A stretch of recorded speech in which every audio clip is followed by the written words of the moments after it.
सिद्धांत दिया गया था? तो हाइगेंस के द्वारा दिया गया था। नेक्स्ट, निम्नलिखित में से कौन सी परिघटना या निर्णय लेने में सहायक होती है कि प्रकाश एक अनुप्रस्थ तरंग है? निम्नलिखित में से कौन सी परिघटना या निर्णय लेने में सहायक होती है कि प्रकाश एक अनुप्रस्थ तरंग है? तो इसका जो आप लोग को बिल्कुल करेक्ट आंसर क्या रह जाने वाला है? ध्रुवीकरण। ठीक है, सी नंबर ऑप्शन जो होगा आप लोग का बिल्कुल करेक्ट आंसर रह जाने वाला। नेक्स्ट, प्रकाश के विद्युत चुंबकीय स्वरूप की खोज किसने की? प्रकाश के विद्युत चुंबकीय स्वरूप की खोज किसने की? तो दोस्तों इसका जो आंसर आप लोग को होगा मैक्सवेल ने किया था। नेक्स्ट, किसने सर्वप्रथम यह दिखलाया कि प्रकाश तरंगों का विवर्तन होता है? किसने सर्वप्रथम यह दिखलाया कि प्रकाश तरंगों का विवर्तन होता है? तो दोस्तों ये आप लोग का गेमार्डी ने, है ना, गेमार्डी ने दिखाया था, इसीलिए ए नंबर जो ऑप्शन होगा बिल्कुल सही आंसर हो जाएगा। नेक्स्ट है, प्रकाश विद्युत प्रवाह का प्रतिपादन किया। प्रकाश विद्युत प्रवाह का प्रतिपादन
प्रकाश के चिकने, देखिए प्रकाश के चिकने पृष्ठ से टकराकर वापस लौटने की घटना को क्या कहते हैं? प्रकाश से क्या बोलते हैं? टकराकर वापस लौटने की घटना को हम लोग क्या कहते हैं दोस्तों? तो इसको हम लोग को प्रकाश का परावर्तन कहते हैं, है ना, प्रकाश का परावर्तन कहते हैं, कल आप लोग को बताए थे है ना। प्रकाश में ध्रुवण की घटना से ये सिद्ध होता है कि प्रकाश की ध्रुवण की घटना से ये साबित हो जाता है कि प्रकाश तरंगे ये हम लोग का कैसा तरंग है दोस्तों? ये अनुप्रस्थ तरंग, यानी कि सी नंबर ऑप्शन जो होगा हम लोग को बिल्कुल करेक्ट आंसर रह जाएगा, है ना। नेक्स्ट 14 नंबर में सूर्य लगभग 4 × 10⁻26 जूल प्रति सेकेंड की दर से ऊर्जा दे रहा है ना। सूर्य से इतनी ऊर्जा निकलने से उसका द्रव्यमान किस दर से कम हो रहा है? तो इसके दर से ये आप लोग का क्या हो रहा है? 4 × 10⁹ kg/s। ठीक है, बी नंबर ऑप्शन बिल्कुल सही आंसर हो जाएगा, राइट। नेक्स्ट हम लोग प्रकाश वेग सर्वप्रथम किसने ज्ञात किया? तो प्रकाश वेग सबसे पहले ये आप लोग को रोमर जी ने पता लगाया था, है ना। प्रकाश वेग किसमें अधिकतम होता है? तो प्रकाश वेग आप लोग को बता देना चाह रहे हैं ये निर्वात में सबसे अधिक होता है। प्रकाश किसमें? निर्वात में सबसे अधिक होता है। नेक्स्ट, माध्यम के तापमान में वृद्धि के साथ साथ प्रकाश की गति क्या होता है? माध्यम के तापमान में वृद्धि के साथ साथ प्रकाश की गति क्या होती है? तो दोस्तों ये आप लोग का वैसी ही रहती है ना, इसमें कोई चेंजिंग नहीं होता है ना। नेक्स्ट, जल, कांच व हीरे में प्रकाश की चाल निम्न क्रम में कौन सा होगा आप लोग से? तो ये आप लोग का बी नंबर जो होगा बिल्कुल करेक्ट आंसर हो जाएगा। ठीक है, जल, कांच, हीरा। नेक्स्ट है, चंद्रमा से पृथ्वी तक आने में प्रकाश को लगभग कितना समय लगता है? तो चंद्रमा से पृथ्वी तक सूर्य को यानी कि प्रकाश को आने में हम लोग को 8 सेकेंड कितना लगता है दोस्तों? ये हम लोग को कितना लगता है? 8 सेकेंड। ठीक है। नेक्स्ट, सूर्य का प्रकाश हमारे पास लगभग कितने समय में पहुंचता है? बताइए, सूर्य का प्रकाश हमारे पास लगभग कितने समय में पहुंचता है दोस्तों? ये आप लोगों को 8 मिनट लग जाता है। कितना? 8 मिनट लगता है सूर्य को प्रकाश हमारे तक पहुंचने में। नेक्स्ट, प्रकाश का वेग क्या है? ये देखिए बहुत सारे एग्जामिनेशन में पूछा गया है ना। तो प्रकाश का वेग क्या है? तो प्रकाश की वेग की बात करते हैं तो दोस्तों ये 3 × 10⁸ मीटर पर सेकेंड हो जाएगा, है ना। सूर्य ग्रहण के समय सूर्य का कौन सा भाग दिखाई देता है? देखिए बहुत ही इंपॉर्टेंट प्रश्न है। सूर्य ग्रहण के समय सूर्य का कौन सा भाग दिखाई देता है? तो ये किरीट या कोरोना जो भाग होता है वही दिखाई देता है ना। नेक्स्ट, पूर्ण सूर्य ग्रहण का अधिकतम समय कितना होता है? पूर्ण सूर्य ग्रहण का अधिकतम समय कितना होता है? तो दोस्तों ये आप लोग का 460 सेकेंड होता है ना। बी नंबर ऑप्शन बिल्कुल से आंसर हो जाएगा। नेक्स्ट, सूर्य ग्रहण कब होता है? तब होता है जब क्या होता है? सूर्य ग्रहण कब होता है? जब इसमें चंद्रमा बीच में हो, है ना। चंद्रमा जब बीच में होगा तभी सूर्य ग्रहण लगेगा, अन्यथा नहीं लगेगा। नेक्स्ट है, चंद्र ग्रहण घटित होता है कब होता है? चंद्र ग्रहण कब होता है? तो ये आप लोगों को पूर्णिमा के दिन होता है ना। चंद्र ग्रहण पूर्णिमा का दिन में होता है, इसीलिए हम लोग बी नंबर ऑप्शन जो होगा बिल्कुल से आंसर हो जाएगा। नेक्स्ट है, सूर्य ग्रहण कब होता है? सूर्य ग्रहण कब लगता है दोस्तों? ये आप लोग का प्रतिपदा अमावस्या के समय, है ना। जब अमावस्या होता है उसी समय सूर्य ग्रहण लगता है। नेक्स्ट, एक काटा हुआ हीरा क्यों जगमगाता है ना। एक काटा हुआ हीरा क्यों जगमगाता है? तो इसमें पूर्ण आंतरिक परावर्तन के कारण, है ना। ये पूर्ण आंतरिक परावर्तन के कारण ही एक काटा हुआ हीरा जो है पूरा चमकता है, जगमगाता है। राइट। नेक्स्ट, पानी से भरे किसी बर्तन में पड़ा एक सिक्का किस कारण थोड़ा उठा हुआ प्रतीत होता है ना। पानी से भरे किसी बर्तन में पड़ा एक सिक्का किस कारण से थोड़ा ऊपर प्रतीत होता है? तो ये जो आप लोग को प्रकाश के अपवर्तन के कारण, है ना। प्रकाश के अपवर्तन के कारण ही कोई भी चीज ऊपर उठा हुआ नजर आएगा, है ना। नेक्स्ट, पानी में लटका कर बैठे हुए व्यक्ति को उसका पैर मुड़ा हुआ और छोटा दिखाई देता है, ये किसके कारण? तो पानी में देखिए ध्यान से पढ़िए, पानी में लटका कर बैठे हुए व्यक्ति को उसका पैर मुड़ा हुआ और छोटा दिखाई पड़ता है, ये कैसे होता है? तो ये आप लोग का होता है अपवर्तन के कारण। किसके कारण दोस्तों? अपवर्तन के कारण ये होता है।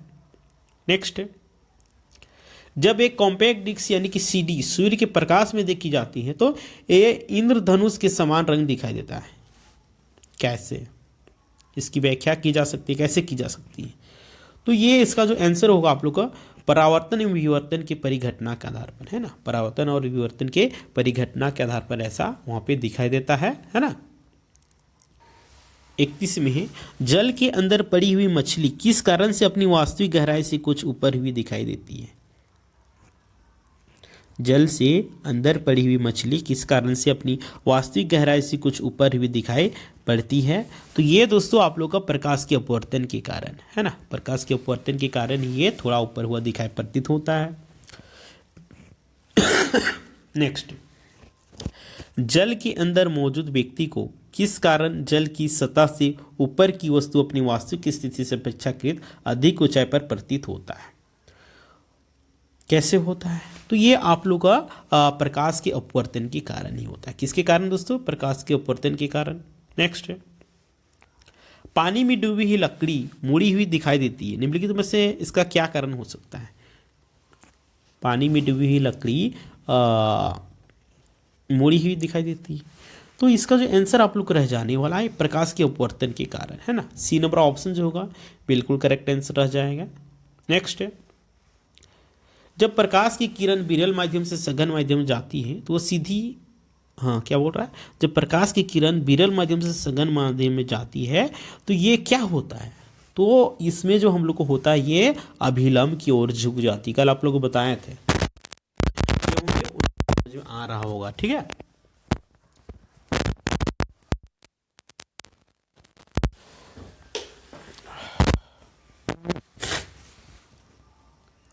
नेक्स्ट क्वेश्चन है, पूर्ण आंतरिक परावर्तन होता है जब प्रकाश क्या होता है? पूर्ण आंतरिक परावर्तन कब होता है बताइए?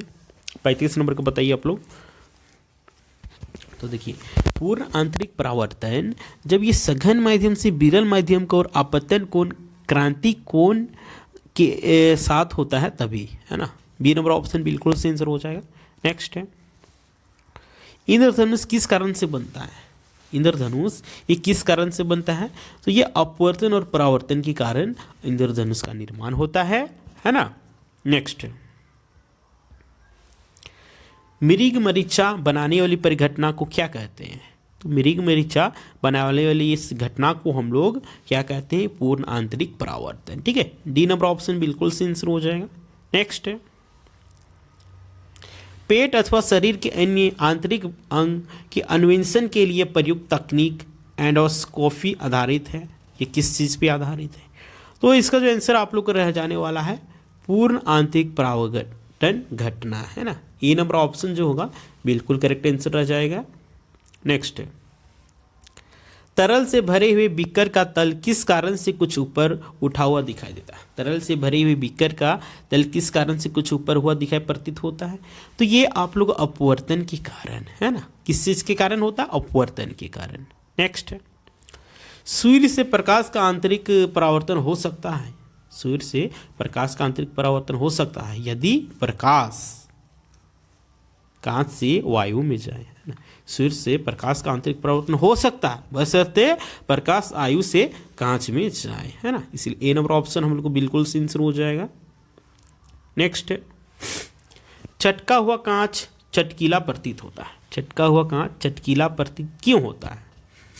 तो ये इसका जो मुख्य कारण है पूर्ण आंतरिक परावर्तन। ठीक है, पूर्ण आंतरिक परावर्तन के कारण ये होता है ना। नेक्स्ट, इंद्रधनुष तब बनते हैं जब सूर्य का प्रकाश, इंद्रधनुष कब वो बनता है? जब वायुमंडल में वर्षा बूंदों पर गिरने से अपवर्तन और आंतरिक परावर्तन होने पर, है ना। वायुमंडल में वर्षा बूंदों पर गिरने से और अपवर्तन और आंतरिक परावर्तन होने पर यह होता है। इसीलिए हम लोग को ए नंबर ऑप्शन होगा बिल्कुल से आंसर हो जाएगा। नेक्स्ट, इंद्रधनुष कितने रंग के होते हैं? ये बहुत सारे एग्जामिनेशन में पूछा गया है ना। तो 43 का आप लोगों को ये 7 प्रकार के होता है ना। 7 रंगों में विभाजित होता है, डिवाइड होता है। नेक्स्ट, प्रकाश ऊर्जा का ऑप्टिकल फाइबर में संचरण निम्नलिखित घटना के प्रयोग द्वारा होता है। प्रकाश ऊर्जा का ऑप्टिकल फाइबर में संचरण निम्नांकित घटना के अनुप्रयोग द्वारा होता है। तो इसका जो आंसर आप लोग रह जाने वाला है पूर्ण आंतरिक परावर्तन होगा, है ना। ये नंबर ऑप्शन बिल्कुल से आंसर हो जाएगा। नेक्स्ट, संबंधित माध्य युग में की क्रांति कोण से अधिक आपतन कोण का सघन से विरल माध्यम की ओर जाने वाली प्रकाश की किरण क्या करती है? तो इसका जो आंसर हो जाएगा आप लोग का समग्र आंतरिक परावर्तन। नेक्स्ट,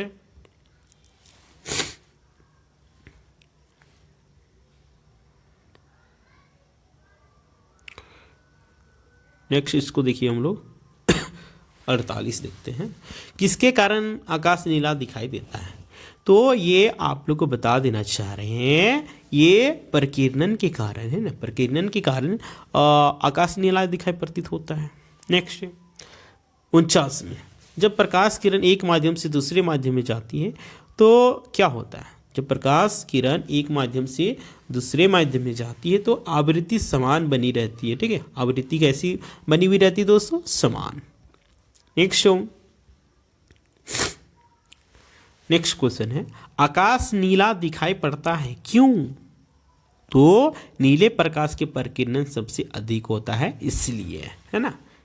ये नंबर ऑप्शन हो जाएगा। ठीक है, तो आज इतना ही रहता है, बाद बाकी जितना क्वेश्चन बता है आप लोग को कल बता दिया जाएगा। ठीक है, तो ठीक है, इस वीडियो को आप लोग फॉरवर्ड कर दीजिए ताकि जितने भी झारखंड महिला सुपरवाइजर की तैयारी करने वाले अभ्यर्थी कौन होंगे, झारखंड सचिवालय की तैयारी करने वाले अभ्यर्थी होंगे, झारखंड पुलिस की तैयारी करने वाले अभ्यर्थी होंगे और सहायक प्राचार्य की तैयारी करने वाले अभ्यर्थी होंगे, सभी के लिए इम्पोर्टेंट है। ठीक है, तो ठीक है, फिर मिलते हैं।